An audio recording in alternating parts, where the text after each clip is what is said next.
변함없는 사랑으로 지금까지 저와 여러분들을 지켜주신 그 하나님의 섬세한 보살핌, 섬세한 은혜가 앞으로도 우리와 늘 함께하기를 축원합니다.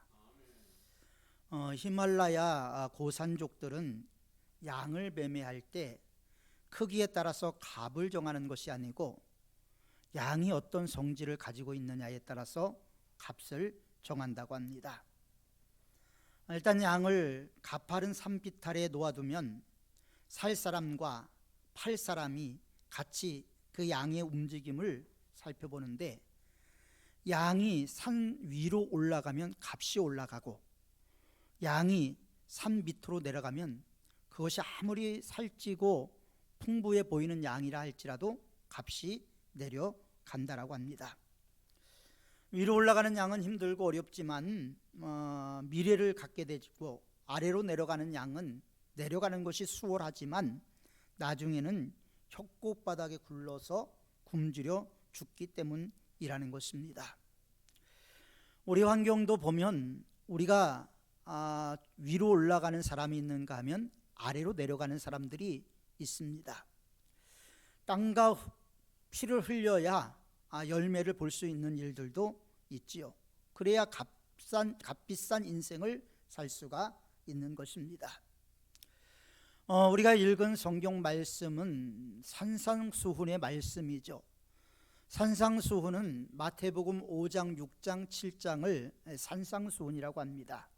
예수님이 산에서 가르쳐 주셨던 내용이었기 때문에 산상수훈이라고 부르는데, 하나님의 나라라는 것이 어떤가?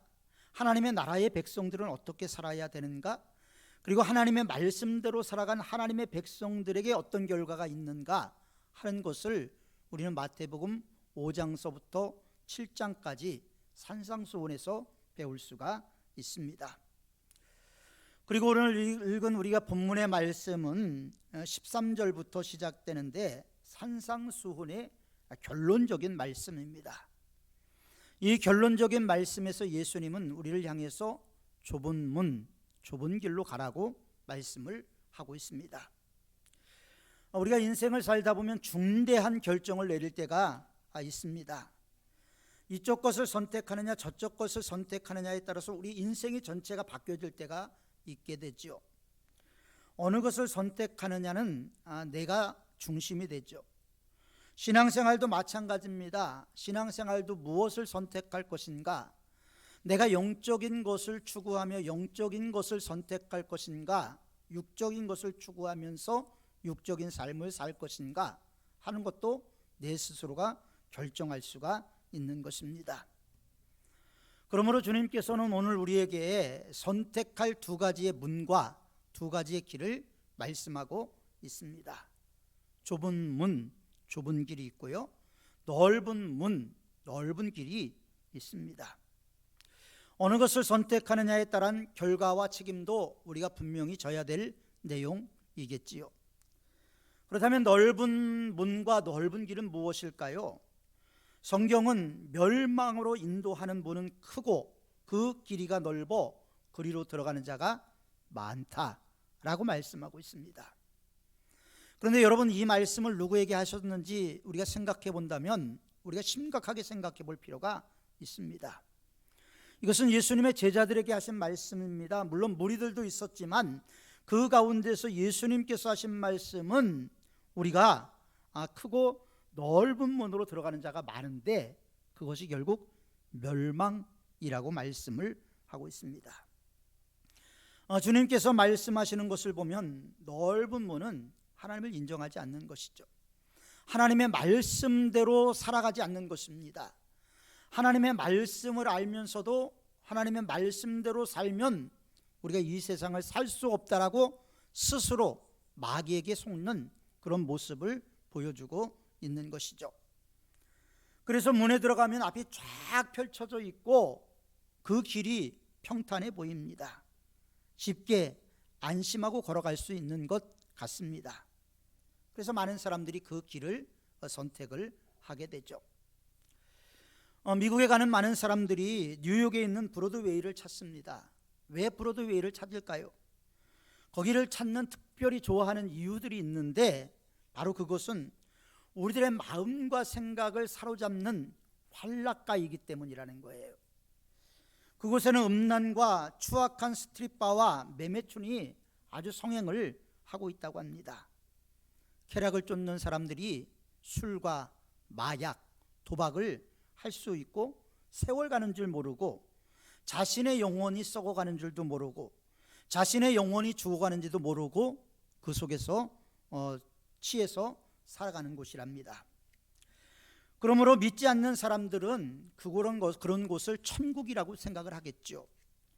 그러나 그곳은 결코 하나님이 계시는 곳이 아닙니다. 주님께서 말씀하시는 넓은 문과 넓은 길은 하나님이 없는 곳이에요. 하나님이 없는 곳에서 우리는 늘 방황하고 살고 있지 않은가, 우리 자신들을 되돌아봐야 하는 것입니다. 반면에 그렇다면 좁은 문과 좁은 길은 무엇일까요? 성경은 생명으로 인도하는 문은 좁고 그 길이 협착하여 찾는 이가 적음이라. 생명으로 인도하는 그 문, 그 길은 문이 좁고 길이 협착하여 찾는 이가 적다라고 말씀을 하고 있습니다. 그러므로 좁은 문으로 들어가서 좁은 길을 걸어간다라는 것은 예수님과 함께 동행하는 것을 말하죠. 예수님 따로 나 따로의 삶이 아니라 예수님과 하나 되는 합일의 삶을 살기 위해서 애쓰는 것이 좁은 문을 들어서서 좁은 길을 걸어가고 있는 것입니다. 그래서 예수 믿으면 가치관이 달라져야 돼요. 예수 믿고 나서는 생활 태도가 달라져야 됩니다. 예수 믿고 나서도 여전히 바리새인과 사두개인과 서기관 같은 모습으로 세상을 살아간다면 그것은 그리스도의 껍데기만 갖고 있는 사람이라고 말할 수도 있을 것입니다. 그래서 예수님은 좁은 문, 좁은 길로 걸어가는 사람들은 산상수훈의 말씀대로 살아가는 사람이다, 이렇게 정의를 하고 계시는 것이죠. 빛과 소금의 삶을 살아가는 사람들을 말하는 것입니다. 형제를 심판하지 않고 원수까지 용서하고 사랑하는 것을 말합니다. 사랑은 좁은 길을 걸어가는 것이죠. 대중적인 길이 아닙니다. 그 길은 협착하다고 얘기를 해요. 아주 험악하다라는 거죠. 그렇기 때문에 찾는 이가 적다라고 예수님은 말씀하시는데, 그 문을 들어서서 그 길을 걸어가는 사람들의 마지막이 무엇인가를 우리는 염두에 두면서 신앙생활을 해야 하는 것입니다. 그런데 안타까운 것은요, 좁은 문에 들어섰다고 좁은 길을 다 걸어가는 게 아니다라는 겁니다. 좁은 문으로 들어왔지만 좁은 길로 계속해서 걸어가지 못하는 사람들이 너무나 많이 있습니다. 주저앉아 있지요. 존 버년이 쓴 철로 역정에도 하나님 나라에 가는 가정은 쉬운 게 아니다라고 기록이 되어 있죠. 유혹의 성도 있습니다. 환락의 도시도 있었습니다. 그러나 그 모든 것을 뿌리치고 마지막에 순례자는 좁은 문, 좁은 길을 걸어가게 되지요. 그래서 주님께서 좁은 문으로 들어가라 말씀하셨을 때 이 말을 듣는 사람들이 누구냐? 주된 대상들이 예수님의 제자들이었습니다. 예수님의 제자들이 어떤 사람이었습니까? 그들은 예수님을 만나고 나서 직업을 포기했습니다. 베드로는 배를 버려두고 그물을 버려두고 예수님을 쫓았습니다. 마태는 세금을 걷는 세간을 버려두고 예수님을 쫓았지요. 직업을 버렸습니다. 그리고 심지어는 가족을 떠나야 했습니다. 그들은 예수님을 따르기 위해서 많은 희생과 대가를 치러야 했던 사람들이었죠. 그러므로 이런 사람들에게 예수님께서 좁은 문으로 들어가라 말씀하신 것은 단순하게 예수 믿어라 이 말씀이 아니라, 이미 너희가 나를 하나님의 아들로 인정하고 믿었으니 이제는 험하고 고되고 외로운 이 길을 끝까지 나와 함께 걸어가자꾸나, 이런 의미에서 좁은 길을 가라 이렇게 말씀을 하신 것입니다. 요즘 교회 나오는 많은 분들이 좁은 길로 가는 것이 힘들고 협착하다는 이유 때문에 힘겹게 좁은 문은 들어왔지만 좁은 길을 걸어가지 못하는 분들이 너무나 많이 있습니다. 그러므로 우리는 그런 분들을 무늬만 그리스도인이라고 이야기를 하지요. 그러나 마지막에는 알곡과 쭉정이가 분리가 될 것입니다. 양과 염소가 분리될 것입니다. 곡식과 가라지가 나눠지게 될 것입니다. 우리가 그런 내용들을 기억하면서 말씀 가운데 들어가서 하나님의 말씀대로 살아가려고 노력하고 몸부림치는 삶을 살아갈 때 우리는 좁은 문을 들어서고 좁은 길을 걸어가고 있는 것입니다. 과연 좁은 길은 무엇일까요? 첫 번째로 신앙생활하는 것이 참 어렵다 이렇게 느껴지는 것이 좁은 문을 지나서 좁은 길을 걸어가는 겁니다. 신앙생활이 편안하다, 이것은요 좁은 길을 걸어간다고 이야기하기는 어려울 것입니다.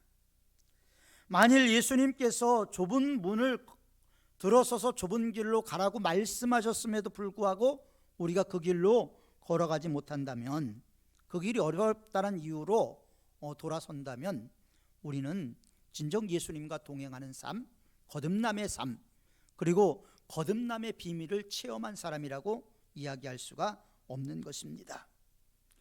예수님을 믿고 예수님을 만난다고 또 행복해지고 불행이 끝나는 것도 아닙니다. 예수님을 인격적으로 만난 사람들은 황홀해하죠. 예수님을 인격적으로 만나는 사람들은 마음이 평안하다고 이야기를 합니다. 기도해도 응답을 받는다라고 말을 하죠. 그러나 신앙생활이 그게 전부가 아니죠. 얼마 지나지 않아서 그리스도인의 삶을 살아갔던 사람들은 철저한 자기와의 싸움을 치러야만 했습니다. 아주 처절하게 싸웠어요. 하나님의 말씀대로 살아가려고 하는 내 새로운 본성과 육체의 소욕대로 살아가려고 했던 과거의 본성이 내 마음속에서 끊임없이 충돌을 합니다. 하나님의 말씀대로 살 것인가, 아니면 육체의 소욕을 따라서, 이생의 자랑을 따라서, 안목의 정욕을 따라서 살아갈 것인가, 내 안에서 끊임없는 충돌이 일어나요. 이 충돌을 넘어서서 육체로 넘어간 사람들을 우린 육적 그리스도인이라고 이야기를 합니다. 그리고 그 끊임없는 싸움에서 승리한 사람들을 우리는 영적 그리스도인이라고 이야기를 할 수가 있게 되죠. 예배드리고 기도하고 찬양하지만 사람들이 참 잘 안 바뀌어요. 그래서 넘어지기도 하고 주저앉기도 하고 통곡하기도 합니다. 오라 나는 곤고한 사람이로다, 이 고백을 사도 바울이 했습니다. 그러면서 이 사망의 몸에서 누가 나를 구원하랴. 여러분과 저는 사망의 그늘진 골짜기에 방황하고 있습니다. 사망의 몸에서 나를 건져낼 리가 없다라는 거예요. 누구밖에는 예수 그리스도 외에는 없다라는 겁니다. 사도 바울은 그렇게 통탄을 했습니다. 그렇다면 그런 위대한 사도가 왜 이런 고백을 했고, 이런 고백은 언제 했을까 하는 것입니다. 바울은 부활하신 예수님을 만났습니다. 다메섹에서 눈이 멀고 눈이 가려지고 나서 진짜를 봤어요. 눈이 뜨고 나서 보지 못했던 세계를 눈이 감기고 나서 그는 볼 수가 있었습니다. 그 예수님을 만났어요. 예수님을 만나고 나서 사도 바울은 그때부터 180도 바뀌어지는 삶을 살게 됐죠. 전에는 포악자요, 박해자요, 핍박자였던 그가 이제 그 예수님을 대변하는 신실한 종이 되었습니다. 180도 변화됐지만 자기 마음속에는 부패한 본성이 남아있는 거예요. 육신을 따라가려고 하는 마음들이 끊임없이 자기 안에서 고개를 드는 모습을 보면서 사도 바울은 영적인 삶과 육적인 삶에서 끊임없는 고난과 고민을 하게 되었습니다. 옛 본성대로 살아갈 것인가, 옛 본성이 자기 육체를 주장하는 그런 모습을 보면서 너무나 곤고한 자신들을 발견할 수밖에 없었던 것이죠. 요셉도 모세도 다윗도 요나도 다 이렇게 본성 때문에 절망했던 사람들이죠. 하나님께서는 하나님의 사람을 쓰기 위해서는 철저하게 그런 문제에서 부닥쳐서 고민하고 절망한 상태를 거친 다음에 사람을 쓰십니다. 왜? 자기 부인을 위해서. 그래서 성경은 얘기하잖아요. 참다운 제자가 되기 위해서는 자기 부인과 십자가를 지는 삶, 두 가지가 반드시 이루어져야 된다는 거죠. 자기 부인이라는 건 뭐예요? 내 육체가 이끌어가는 대로 살려고 하는 것이 아니라 말씀의 기준으로 살려고 노력하는 겁니다. 십자가를 지는 것은 무엇입니까? 사도 바울의 말대로라면 내가 그리스도와 함께 십자가에 못 박히는 것이죠. 못 박히면 죽는 거잖아요. 나로 죽고 예수로 사는 사람, 그것이 바로 예수님을 따르는 사람들의 모습이라는 것입니다. 그러므로 그리스도인들의 삶을 우리는 가끔 연어에 비유하는 경우를 보게 되죠. 연어들은 바다에서 마음껏 지내다가 산란기가 되면 이제 자기가 살던 고향으로 돌아가게 됩니다. 고향으로 돌아가기 위해서는 큰 물줄기를 거슬려야 되고 강상류를 올라가야 되고 처절한 고통이 따르게 되죠. 다큐멘터리를 보니까 거의 빗물이 벗겨져서 죽음 직전에 산란을 하고 죽어가는 연어의 모습을 본 적도 있습니다. 철저한 고통이 따름에도 불구하고 그들은 왜 그 민물을 거슬러 올라가서 자기가 태어난 곳으로 돌아갈까요? 그것은 바로 거기에 참다운 안식이 있고 자자손손 누려야 될 축복이 있기 때문입니다. 더군다나 요즘은 환경 파괴로 인해서 연어들이 자유롭게 강보를 뛰어넘지 못한다라는 비판도 나오고 있죠. 그럼에도 불구하고 본향으로 가는 길이 힘들고 어렵지만 포기하지 않습니다. 2번 떨어지면 3번 올라가고 4번 떨어지면 5번 올라가는 연어의 끈질긴 몸부림, 그 몸부림을 우리는 그리스도인의 삶에 비유해서 살아가야 하는 것이죠. 두 번째로 신앙생활을 하면서 희생과 대가를 치르고 있느냐 하는 것입니다. 마태복음 16장 24절 말씀입니다. 아무든지 나를 따라 오려거든 자기를 부인하고 자기 십자가를 지고 나를 쫓을 것이니라. 여러분, 이 말씀 누가 한 말씀인지 아십니까? 예수님이 하신 말씀이에요. 예수님께서 아무든지 나를 따라오려거든 첫 번째 자기를 부인하고 두 번째 자기 십자가를 지고 나를 쫓을 것이니라. 예수님의 말씀입니다. 십자가는 면류관이 아닙니다. 금메달도 아닙니다.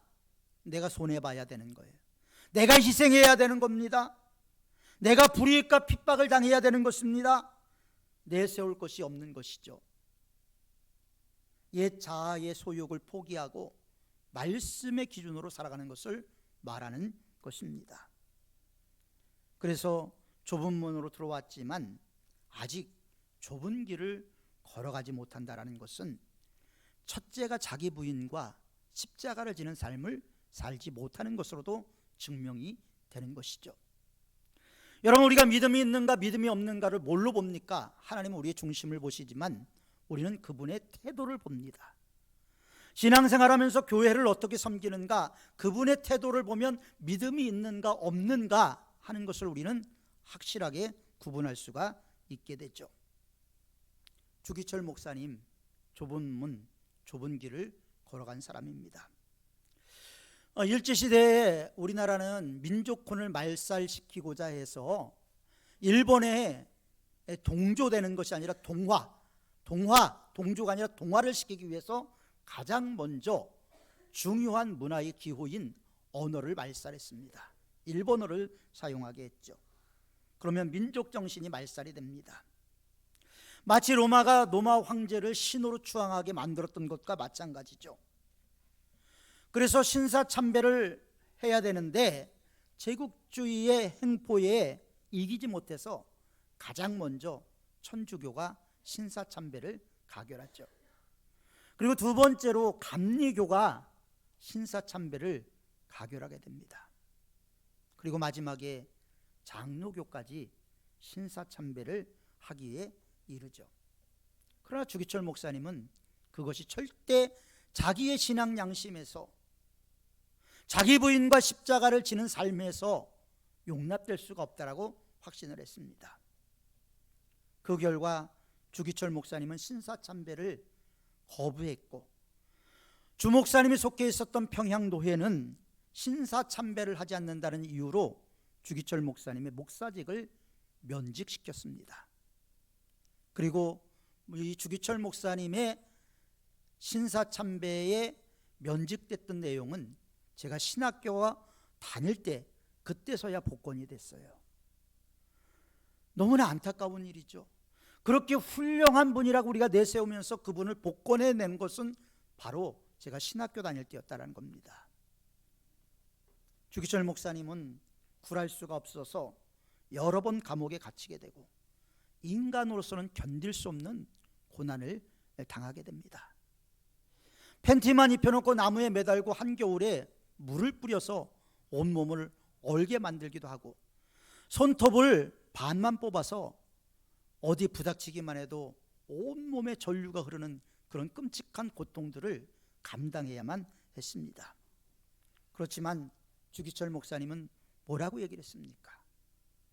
소나무는 푸르렀을 때 찍어야 그 푸르름이 있다. 그렇게 오종목의 나의 기원에서 설교를 하시고, 나에게는 오직 일편단심만 있을 뿐입니다 라고 고백하면서 순교자의 반열에 올라가게 됐죠. 사랑하는 성도 여러분, 한 여성이 한 남자를 사랑합니다. 한 남자가 한 여성을 사랑합니다. 그래서 결혼을 해요. 이 결혼을 한다는 것은 뭐예요? 한 여성은 세상의 모든 남자를 다 잊어버리고 이 남자만을 중요시 여기겠다는 겁니다. 한 여성은 한 남자를 선택한 것은 이 남자만 중요하다, 이 여자만 중요하다, 서로 그런 의미에서 이제 사랑한다라고 이야기를 하죠. 배도 마찬가지예요. 배는 부두에 정박해 놓으면 위험 요소가 적습니다. 그러나 여러분, 배를 부두에 정박시키기 위해서 만든 게 아니에요. 먼 바다를 항해하기 위해서 만든 게 배예요. 그러나 먼 바다로 가면 위험이 있습니다. 위험이 있음에도 불구하고 먼 바다를 항해하기 위해서 만든 것이 배고, 그리스도인이라는 것은 바로 이 세상을 거슬려서 하나님 나라를 향해서 나가기 위해서 우리가 거듭남의 체험을 통해서 예수님을 만나게 되는 것입니다. 믿음이 있다고 하면서 아직도 세상 것만 움켜쥐고, 물론 세상 것이 우리에게 필요하죠. 그러나 세상 것만 움켜쥐기 위해서 노력한다면 하나님이 어떻게 생각할까요? 어쩌면 그렇게 살아간다는 것은 우리들이 하나님 앞에서 하나님, 나는 모조품입니다 고백하는 것과 별반 다르지 않다라고 생각이 됩니다. 그렇다면 여러분들은 주님을 따라 좁은 길을 가기 위해서 어떠한 값을 치러야 될까요? 일단 예배를 최우선순위에 두고 온전히 헌신해야 됩니다. 예배는 하나님께 드리는 거예요. 그렇기 때문에 예배 시간 전에 우리는 조용히 묵상하면서 하나님을 고대하고 하나님을 기대하고 하나님의 말씀을 사모하고 기도하는 묵상을 해야 됩니다. 그것이 예배자의 자세예요. 그리고 우리가 하나님 앞에 온전한 11조를 드려야 되는 겁니다. 감사할 것이 없는 세상에서도 감사제를 드려야 되는 것이죠. 영원한 멸망을 향해서 달려가는 성도들을 보면, 사람들을 보면 마음이 아파하고 슬퍼하는 마음을 가져야 되는 거죠. 만약에 여러분들에게 그런 마음이 있다면 여러분들은 좁은 문을 들어서서 좁은 길을 걸어가고 계시는 것입니다. 세 번째로, 여러분들은 하나님의 나라에 대한 소망으로 넘치는 삶을 살고 계십니까? 로마서 5장 3절부터 4절 말씀입니다. 다만 이뿐 아니라 우리가 환난 중에도 즐거워하나니 이는 환난은 인내를, 인내는 연단을, 연단은 소망을 이룰 줄 알미로다. 꽤 오래전에 러시아 연해주를 갔던 적이 있습니다. 선교를 위해서 팀을 이끌고 선교를 가기 위해서 답사를 가게 됐습니다. 비행기를 타지 않고 값이 싸서 비행기 반값밖에 안 되는 배를 탔어요. 속초에서 이제 배를 타고 연해주를 향해서 갑니다. 자루비나라는 곳에서 내리게 되는데, 가는데 18시간을 배를 타고 가는 거예요. 아무것도 보이지 않습니다. 갈매기도 없어요. 먼 바다로 나가면 갈매기도 없어요. 그냥 멀리 펼쳐져 있는 수평선밖에 보이는 게 없습니다. 그 모습을 보면서 외로움이 생기더라고요. 그런데 항구가 가까워오니까 괜히 목을 빼놓고 항구 쪽을 바라보는 거예요. 멀리 희미하게 보이는데도 그렇게 기쁘더라고요. 불빛을 보고 흥분하게 된, 어쩔 줄 모르는 마음이 생기는 거죠. 여러분, 거기에 나를 맞아주고 나를 환영해 줄 사람 아무도 없어요. 그런데 18시간을 배 안에 있다 보니까 육지를 만나는데 그렇게 기쁘고 그렇게 즐거울 수가 없었습니다. 그렇다고 러시아가 잘 사는 나라가 아니니까 초라한 부두였어요. 그럼에도 불구하고 그렇게 기뻐하는 제 자신을 발견할 수가 있었습니다. 그렇습니다. 우리가 좁은 문을 들어와서 좁은 길을 걸어간다는 것은 주님의 말씀, 가르침대로 살아가는 거죠. 여러분, 우리가 하나님의 말씀 모르는 거 아니잖아요. 몰라서 행하지 않는 것과 알면서도 행하지 않는 것에 대해서 주님은 다르게 생각을 하십니다. 그리고 우리가 마지막까지 승리하고 좁은 문을 걸어서 좁은 길로 들어갔을 때 주님께서 우리를 얼싸안아 주실 것입니다. 힘들고 어려운 모든 여정을 마친 우리를 주님께서 영광스럽게 맞이해 주실 것입니다. 그리고 이의 면류관, 생명의 면류관, 썩지 않는 면류관을 씌워 주실 것입니다. 그때부터 우리는 어떻게 되죠? 주님과 함께 왕 노릇하는 겁니다. 영원토록 하나님만 찬양할 것입니다. 고통도 없고 눈물도 없고 걱정 근심도 없고 오직 기쁨만 있는 그곳에서 주님과 함께, 주님과 더불어 살아가는 삶을 누리게 되는 것이죠. 사랑하는 성도 여러분, 신앙 고백과 신앙생활은 하나로 이어져야 됩니다.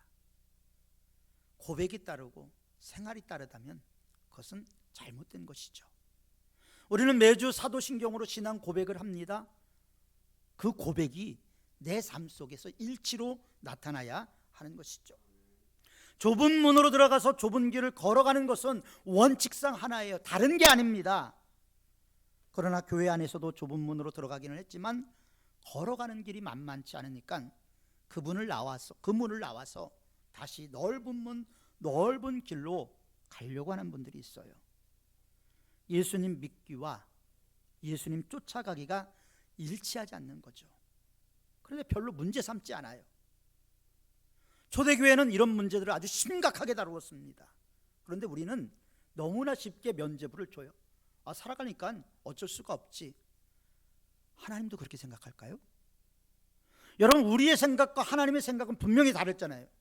하나님이 어떻게 생각하느냐가 더 중요하게 우리에게 다가와야 되는데, 우리는 너무나 사람들의 이목만에 관심이 집중되어 있지는 않은가 생각을 해야 하는 것입니다. 오늘 성경은 철저하게 자기를 부인하면서 신앙생활을 할 것을 말씀하고 있습니다. 무겁고 두렵고 고통스럽지만 십자가를 지라고 말씀하고 있습니다. 주기철 목사님의 마지막 설교인 오종목의 나의 기원에서 십자가를 지는 것이 너무나 고통스럽지만 마지막에는 십자가가 나를 지고 갑니다, 이렇게 설교를 하셨어요. 험난하고 어려운 길 혼자 걸어가지 마십시오. 주님과 더불어 동행하십시오. 주님과 함께 하십시오. 주님께서 여러분들의 마음속에 임재할 수 있도록 여러분들이 포도나무 줄기에 붙어있는 가지가 될 수 있도록 주님 앞에 꼭 붙어 있기를 바랍니다. 그러면 주님께서 우리를 제자로 인정해 주실 것입니다. 주님께서 영생을 선물로 주실 것입니다. 주님께서 다시 오시는 그날까지 우리가 포기하지 말아야 될 것은 좁은 문을 들어가서 좁은 길을 걸어가는 것입니다. 이 길에서 이탈하지 말고 마지막 주님이 계신 곳까지 다다라서 주님으로부터 큰 기쁨과 영광으로 맞이할 그날을 기대하면서 승리하는 우리 모든 성도들이 되시기를 축원합니다. 기도하겠습니다.